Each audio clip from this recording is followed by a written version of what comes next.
नमस्कार दोस्तों, news one India के डिजिटल प्लेटफॉर्म पर आप सभी का स्वागत। एक बार फिर हम एक मुद्दे को लेकर आपके सामने हैं। मैं और मेरे सहयोगी सभी हैं और आज भी चर्चा अवेयरनेस को लेकर हम करने वाले हैं, क्योंकि देखिए लगातार हमारा काम बस ये रहता है कि कैसे हमसे जुड़े हुए हमारे दर्शकों को कोई सटीक जानकारी हम पहुंचा सकें, उसको लेकर कैसे हम आपको जागरूक कर सकते हैं, अवेयर कर सकते हैं। तो आज भी कुछ मुद्दा उसी तरह का है। मुद्दा सुरक्षा को लेकर है बेसिकली। अब ये सुरक्षा के लिए हाथ से मैं से क्यों जोड़ रही हूँ, एक्चुअली हुआ क्या कि दिल्ली का एक मामला है जहाँ पर एक मकान मालिक ने अपनी जो वहाँ पर किराएदार हैं उनके ही घर पर एक कैमरा लगा दिया। और शायद ये खबर सभी को पता होगी क्योंकि हम लोग सुबह से ही खबरों में एक्टिव रहते हैं। लेकिन अब समस्या इस बात की है कि बहुत ही कम लोग होंगे जो अपने घरों से आकर काम कर रहे हैं। बहुत ज़्यादा संख्या में लोग हैं जो बाहर से आकर यहाँ रह रहे हैं, किराए के मकानों में रह रहे हैं, रेंट पे रह रहे हैं, और ये उनकी सुरक्षा को लेकर एक बड़ा मुद्दा है। तो सबसे पहले शुरुआत अर्चना से कर लेते हैं, क्योंकि अर्चना आप भी रेंट पर रहते हैं, मैं भी रेंट पर रहती हूँ, हम लोग यहाँ पर हमारा अपना घर तो है नहीं। तो अब ये देखिए, जब इस तरह की खबरें सामने आती हैं तो ये कहीं ना कहीं हमारे जहन में थोड़ा सा डर, शक पैदा करती है कि जिस मकान मालिक के भरोसे हम हैं, जिसके घर को अपना घर समझकर हम खुद को सुरक्षित महसूस करते हैं, और वहां पर जब इस तरह के घटनाक्रम सामने आने लग जाएं तो कैसे माने कि हम कहाँ रहें, कैसे खुद को सुरक्षित महसूस करें। जी बिल्कुल अर्चना, और बड़ी बात ये, मैं रहती हूँ, आप रहती हैं, करोड़ों लड़कियां जो हैं वो इसी तरह से बाहर रहती हैं, जॉब कर रही होती हैं या फिर अपने करियर को लेकर बाहर रहती हैं। और हम अक्सर क्या करते हैं, तो पीजी लेते हैं, हॉस्टल लेते हैं, या तो फ्लैट खरीदते हैं। खास तौर से जब क्योंकि ये मामला फ्लैट का आया है कि किस प्रकार से वॉशरूम में स्पाई कैमरा लगा दिया गया। अमूमन क्या करते हैं, जब हम लड़कियां खास तौर से रूम ढूंढने जाते हैं तो पहले अपनी सेफ्टी के पर्पज से देखते हैं कि क्या इलाका ठीक है कि नहीं ठीक है, लोग ठीक है कि नहीं ठीक है, मकान मालिक ठीक है कि नहीं ठीक है। पहले हम ये सारी चीजें देखते हैं, और ये चीज हमारे दिमाग में बहुत कम आता है। एक फ्लैट जब हम लेते हैं, हॉस्टल लेते हैं तो हम तो बहुत चेक करते हैं, लेकिन जब हम फ्लैट लेते हैं तो हम शायद इतना नहीं चेक करते कि यार फ्लैट में कहीं कोई कैमरा लगा होगा, इतना हम कभी चेक नहीं करते। और शायद हम लोग कभी सोचते ही नहीं है कि जिस मकान में हम कमरा लेने जा रखे हैं कि इस तरह की भी कोई चीज होगी। एक पल के लिए हम शोरूम में जा रहे हैं या कहीं दूसरी जगह जा रहे हैं, वहां पर वॉशरूम यूज करते हैं तो एक बार जहन में आ जाता है कि कहीं ऐसा तो नहीं। लेकिन मुझे लगता है मकान में इस तरह की चीजें होना, ये कभी मेरे जहन में तो नहीं आया। लेकिन अब इस खबर अब हम जागरूक हो रहे, मतलब हम तो ऐसे भी जागरूक रहते हैं, लेकिन फिर भी ये जागरूकता वाली बड़ी चीज है कि किस तरह से बताइए कि वॉशरूम में स्पाई कैमरा लगा दिया गया। अब ऐसे में क्या होता है, आपने भी, दीपिका आपको भी पता होगा चंडीगढ़ का वो मामला कि किस तरह से वॉशरूम में स्पाई कैमरा लगाकर उसका पूरा वीडियो बना लिया गया, बाद में उसको ब्लैकमेल किया गया। लेकिन यहाँ पर ये सभी के लिए जागरूक करने वाली खबर है कि किस तरह से वॉशरूम में कैमरा लगा दिया गया। अब आप सभी को सचेत होने की जरूरत है कि जब भी आप रूम खरीदिए या फिर आप कहीं पर भी, चाहे हॉस्टल लीजिए, चाहे आप रूम खरीदिए या फिर कहीं पर किराए के लिए आप रूम ले रहे हैं, तो बहुत जांच पड़ताल करिए, बहुत ही ज्यादा अब सचेत रहने की मुझे लगता है जरूरत है। पंकज, मैं आपसे भी जानना चाहूंगी कि आप भी एक लड़की हैं और इससे पहले आप भी हॉस्टल में रहती थी। अलग चीज है कि अब आप अपने ससुराल में रहती हैं, लेकिन उससे पहले आप भी हॉस्टल में रहती थी। तो फिर आप बताइए कि आपका एक्सपीरियंस कैसा रहा है, और दूसरी चीज कि किस तरह से अब लड़कियों को जागरूक होने की बहुत जरूरत है इन सब मामलों को देखते हुए। बिल्कुल अर्चना, और मेरा मानना यह है कि आप किसी भी जगह पर रहिए, सबसे पहले तो आप कैमरे चेक करें, क्योंकि आपका जो मोबाइल का जो बैक कैमरा होता है, इससे आप अगर लाइट बंद करके कहीं पर भी चेक करेंगे तो एक रेड लाइट का आपको जरूर सिग्नल दिखाई देगा। तो मेरा मानना यह है कि आप चाहे होटल में कहीं भी स्टे करती है, क्योंकि बाहर जाते हैं हमें स्टे करना होता है, इनफैक्ट हम लोग भी जाते हैं बाहर आउटडोर पर तो हमें भी स्टे करना होता है। और मेरा मानना यह है कि जब भी आप कहीं पर भी रेंट पर भी रहते हैं तो वहां पर पूरे तरीके से देखिए। ये मामला मैं मानती हूँ कि पहली बार मैंने भी सुना है, और इससे पहले भी हॉस्टल के तो कई ऐसे मामले आए जहां पर लड़कियों ने सुसाइड तक का कर लिया, उनके वीडियो वायरल हो चुके हैं, करियर दांव पर लग चुका है। तो मेरा मानना यह है कि देखिए, अपनी सुरक्षा अपने हाथ में होती है। आप जहां भी जाए सबसे पहले आप चेक करिए, और अगर आपको कोई भी दिक्कत होती किसी भी तरीके से, तो बहुत सारे ऐसे लोग हैं जो कि, चाहे इलेक्ट्रिशियन की हम बात कर लें, आपको लगता है आप घर में तमाम चीजों को चेक करने के लिए बुलाते हैं, तमाम चीजें सही करने के लिए। इनफैक्ट अभी थोड़े दिन पहले ही मैंने जब फ्लैट देखा तो फ्लैट में बहुत सारी चीजें ऐसी थी जहां पर कि वो चीजें ठीक नहीं थी। लेकिन आप बाकी चीजों से पहले आप ये जरूर चेक करिए कि वहां पर कैमरा तो लगा हुआ नहीं है। अभी जिस तरीके से आपने जिक्र किया कि दिल्ली की एक खबर सामने आई है कि स्पाई कैमरा उसमें लगा हुआ है। देखिए, सुरक्षा सबसे बड़ी है।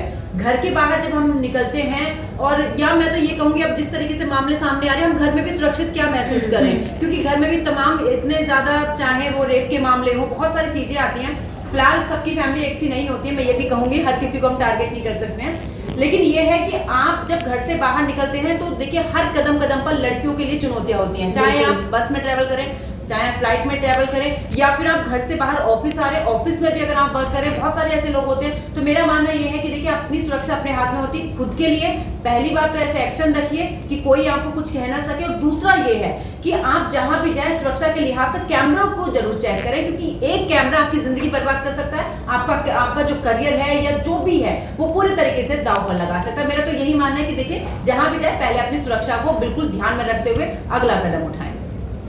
बिल्कुल, देखिए पंकज और अर्चना, आप दोनों तीनों की ही मैंने बात सुनी, और मेरा मानना ये है कि अपनी सुरक्षा अपने हाथ में होती है, और कैमरा जितना ज़्यादा हम लोगों के लिए एडवांटेज है, आज हम देखते हैं कि सीसीटीवी कैमरा की मदद से कितनी गुत्थियां सुलझ जाती हैं, तो उतना ही बड़ा डिसएडवांटेज भी है। एक कह सकते हैं ना कि कलयुग का काल है कैमरा, लड़कियों के लिए अभिश्राप के रूप में देख सकते हैं, चूँकि हमने कितने मामले भी चंडीगढ़ का भी जिक्र किया, इससे पहले भी अभी हाल फिलहाल में कहीं हॉस्टल का मामला शायद साउथ से सामने आया था, जहाँ पर लड़कियों के हॉस्टल में बाथरूम में कैमरे लगाए गए। तो इन सब चीज़ों के लिए, जैसे कि पंकज ने भी जिक्र किया, कि बहुत ज़रूरी है कि हम इन चीज़ों को खुद ध्यान दें, क्योंकि बीइंग अ जर्नलिस्ट हमारा काम है, मैं अपने प्रोस्पेक्टिव से बात कर रही हूँ, लेकिन इसे हम हर एक लड़की से जोड़कर देख सकते हैं कि हमें बाहर जाना होता है, सबसे ज़रूरी हो जाता है। हम किसी होटल में कभी एक कमरा लेते हैं और वहाँ पर हम देखते हैं आजकल टेक्नोलॉजी इतनी ज़्यादा एडवांस हो चुकी है कि जैसे जैसे हम आगे बढ़ रहे हैं ना, ये टेक्निक भी बढ़ रही है। हमने देखा कि जब हम रील में भी देखते हैं, किसी घड़ी में कैमरा छुपा होता है, पेन तक में अंदाज़ा नहीं लगा सकते ना कि हम जो घड़ी नॉर्मल देख रहे हैं, क्या पता इसके अंदर ही कैमरा है। और एक लड़की जो अपने कमरे में अपने आप को बहुत ज़्यादा सुरक्षित महसूस कर रही है, असल में वो अपने कमरे में ही बहुत ज़्यादा असुरक्षित है।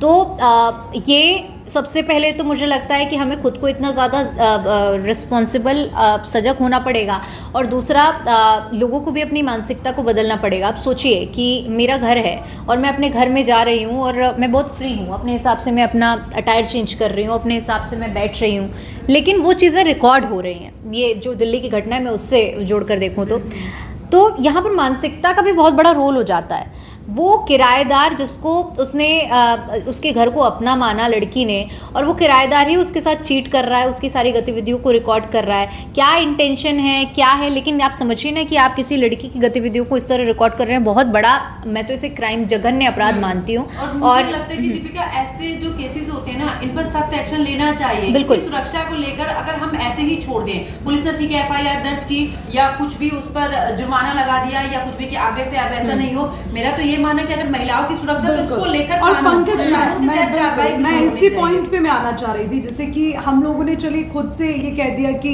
अपनी सुरक्षा अपने हाथ, लेकिन ठीक है, इंसान कब तक ये समझे कि हम अपनी सुरक्षा की जिम्मेदारी खुद लें। अगर ले भी लेते हैं तो जैसे दीपिका ने जिक्र किया कि अपने घर में तो हम खुद को फ्री फील कर सकते हैं ना, हमें लगता है कि ठीक है, बाहर की जगह की उतनी हम गारंटी नहीं ले सकते, चाहे वो मैंने जैसे पहले भी कहा कि कोई स्टोर रूम हो, रेस्टोरेंट हो, या कहीं हम बाहर रूम ले रखे हैं, लेकिन अपने घर में तो इंसान ये मानता है कि हम सुरक्षित हैं, लेकिन वहीं पर अगर कैमरे लगा दिए जाए तो वो एक बड़ा सवाल है। इसीलिए यहाँ पर जरूरत इस चीज की कि ऐसे मामलों को लेकर एक कड़ी कार्रवाई होनी चाहिए। और अच्छा, एक और चीज है कि कहते हैं कई तरह की गाइडलाइंस जो इस चीज़ों को लेकर है कि भाई आप सस्ते होटल में जाएंगे तो आपको इस चीज़ों का नुकसान सहना पड़ेगा, वहाँ आपकी सिक्योरिटी पर लूपहोल है।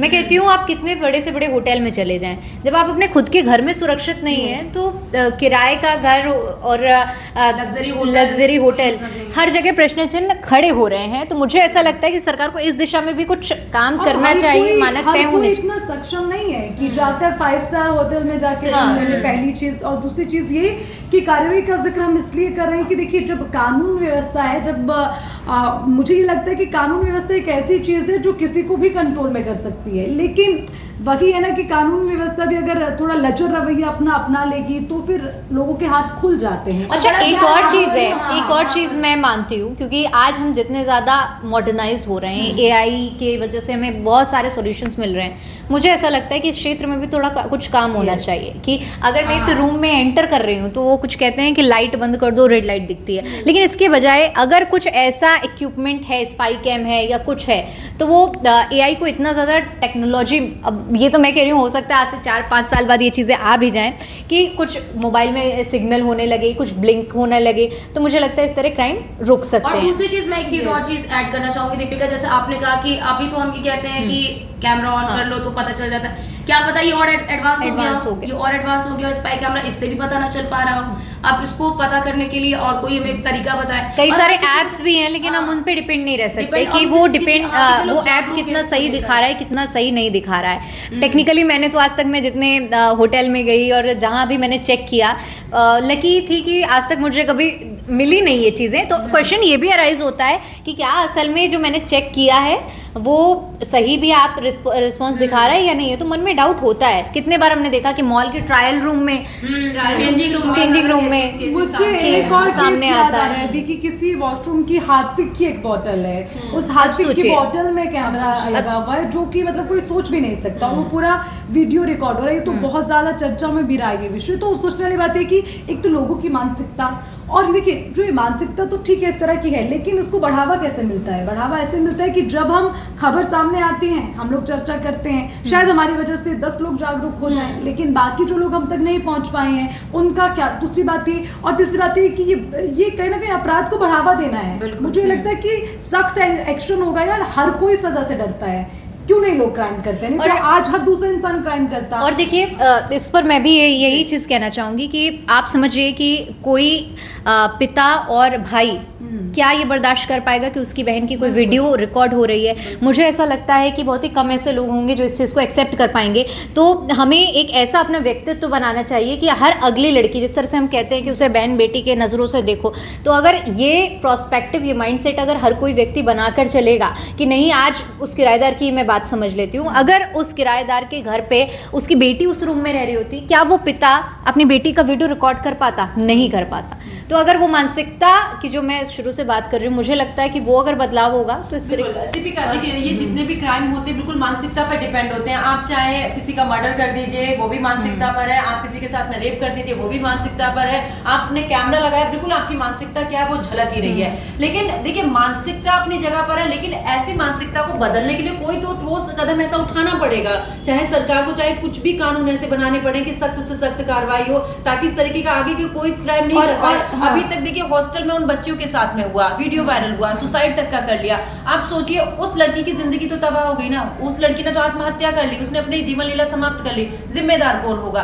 क्या आगे किसी पर इस तरीके की बातें ना हो, इस तरीके के अपराध ना हो, वो भी तो चीजें देखनी होती। तो मेरा तो ये मानना था कि जैसे आपने तमाम चीजों को लेकर, चाहे वो रेप को लेकर आपने बनाया है, चाहे आपने दूसरे क्राइम को लेकर बनाया, तो ये भी एक क्राइम है। और मेरा मानना है कि इसमें भी जितनी जल्दी हो सके उतनी जल्दी इस तरीके के मामलों में कार्रवाई होनी चाहिए। और मैं एक चीज और ऐड ऑन करना चाहूंगी यहाँ पर, क्योंकि देखिए जिस तरह से अभी इस सारे केसेस बढ़ते हैं, वैसे भी अभी इस वक्त हमारे देश में लड़कियां उतनी नहीं बढ़ी हैं, अभी धीरे धीरे ठीक है वो बढ़ रही हैं, एक मुकाम तक पहुंच रही हैं, परिवारों को भी खुलने में समय लग रहा है। लेकिन जब इस तरह की घटनाएं आती हैं तो कहीं ना कहीं जो माता पिता होते हैं, अभिभावक होते हैं, हमारे पेरेंट्स होते हैं, वो और भी ज़्यादा डर जाते हैं। फिर वो कहते हैं नहीं ये हॉस्टल ठीक नहीं है, हॉस्टल में ऐसा हो जाता है, तुम रूम भी लोगी तो भी ऐसा हो जाता है। तो कहीं ना कहीं ये लड़कियों के लिए एक कह लीजिए कि उनके आगे बढ़ने के कदम में एक अवरोधक के तौर पर इसे हम देख सकते हैं। तो ये भी बहुत ज़रूरी है कि इस पर कड़ा एक्शन, ये नहीं कि आपने लिया छोड़ दिया, 500 रुपए 10 रुपए लेकर आपने छोड़ दिया, तो ये बिल्कुल नहीं। वही चीज जैसे मैं अभी पहले जिक्र किया, आपने जुर्माना लगा दिया, उसके अलावा आप क्या करेंगे? देखिए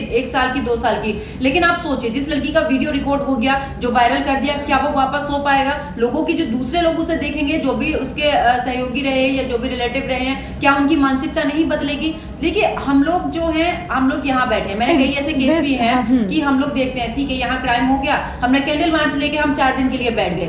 क्या उस कैंडल मार्च के बाद आपने देखा है कि कितने लोग जाते हैं, कितना न्याय मिल पाता है? मेरा तो ये मानना है कि देखिए आप एक एग्जाम्पल सेट, एक एग्जाम्पल, कोलकाता का जो रेप केस हुआ है, वो उस टाइम पे कितनी हाथों में तख्तियां लेकर पूरे देश में देखा हमने, कितना रोष है। लेकिन क्या आज कोई महिला अपराध के प्रति, दुष्कर्म के प्रति आवाज उठा रहा है? आपको कोई सड़क पर मिलेगा? नहीं मिलेगा। ठीक है, वो लोगों की जन भावना एक तरफ, ठीक है हम उसका भी सम्मान करते हैं कि चलो उनके मन में वो भावना है, नहीं अच्छा हुआ डॉक्टर के साथ और लोग सड़कों पे आए, ठीक है। लेकिन मुझे लगता है इससे इतर एक एग्जाम्पल सेट होना चाहिए। जब इस तरह के मामले उजागर होते हैं तो उस पर जो कार्रवाई कार्रवाई हो उसका संदेश भी लोगों तक पहुंचे, क्योंकि जब वो कड़ी कार्रवाई होगी तो उससे मुझे लगता है, आई एम डैम श्योर कि इसका जरूर असर लोगों पर पड़ेगा। तो मुझे लगता है कि एक देखिए, ये महिलाओं को लेकर हम इसलिए महिलाओं का शोर करते हैं क्योंकि भाई सबसे ज्यादा टारगेट करते हैं ना आप लोग महिलाओं को। कहीं कैमरे लग रखे हैं, अगर लड़का शर्टलेस है तो नहीं इतना फर्क पड़ेगा, महिला है तो पड़ेगा। और इसीलिए हाँ, हम बिल्कुल बात करते हैं पुरुष और महिला की समानता की, लेकिन शारीरिक तौर पर आप कभी महिला और पुरुष में समानता ढूंढ ही नहीं सकते। और उसी तरह से क्राइम हो रहा है। इसीलिए आज हम बात करें कि महिला की सुरक्षा को लेकर एक बड़ा प्रश्न चिन्ह है। सिर्फ दुष्कर्म होना, छेड़छाड़ के मामले, यही एक क्राइम नहीं है। इसके अलावा ये जो हम छुटपुट घटनाएं आप इन्हें समझ सकते हैं, लेकिन जिसके साथ हो रहा है उसके लिए कितना बड़ा मानसिक तनाव है, क्या पता वो किस तरह का अगला कदम उठा ले, नहीं कहा जा सकता। इसलिए मुझे लगता है लड़कियां बहुत, आप देखती होंगी अर्चना, आप भी, दीपिका, आप भी, पंकज, कि बहुत सारी लड़कियां इसके खिलाफ नहीं लड़ पाती हैं। या तो जीवन लीला समाप्त कर लिया, या तो घर वापसी हो जाती हैं, तो डिप्रेशन में रहती हैं, तो उनका करियर भी वही खत्म हो जाता है, पेरेंट्स से भी उन्हें सुनना पड़ता है। मतलब यही है ना कि आप इतने बड़े ट्रॉमा में चले जाते हैं कि उस चीज़ को क्योंकि एक्सेप्ट नहीं कर पाएगा। अब देखिए, अब मैं तो एक चीज़ सीधे सीधे मानती हूँ कि एक दुष्कर्म होता है तो उसमें जितनी लड़की की बेइज्जती के लिए परिवार वाले डरते हैं, उससे कई गुना ज़्यादा दोषी तो वो है जिसने उस लड़की के साथ ये घिनौना अपराध किया है। तो मुझे ऐसा लगता है कि इतने अभी हम ओपन अप नहीं है जो इस चीज़ों को हमारी सोसाइटी एक्सेप्ट कर पाएगी, और यही बड़ी वजह है कि इस वजह से लोग इस तरह के कदम उठाते हैं और लड़कियाँ टूट जाती हैं, एक मॉरली सपोर्ट जो नहीं मिल पाता है। खैर, ये तो हम सभी की राय थी इस मुद्दे पर, हम लोग क्या सोचते हैं और किस तरह से आगे के लिए हम लोग क्या मानते हैं कि इन चीज़ों को लेकर क्या प्रावधान बनने चाहिए। लेकिन इन सब मुद्दों पर आपकी क्या राय है, आप क्या सोचते हैं, ये हमें कमेंट करके ज़रूर बताइएगा। फिलहाल के लिए इजाज़त दीजिए, नमस्कार।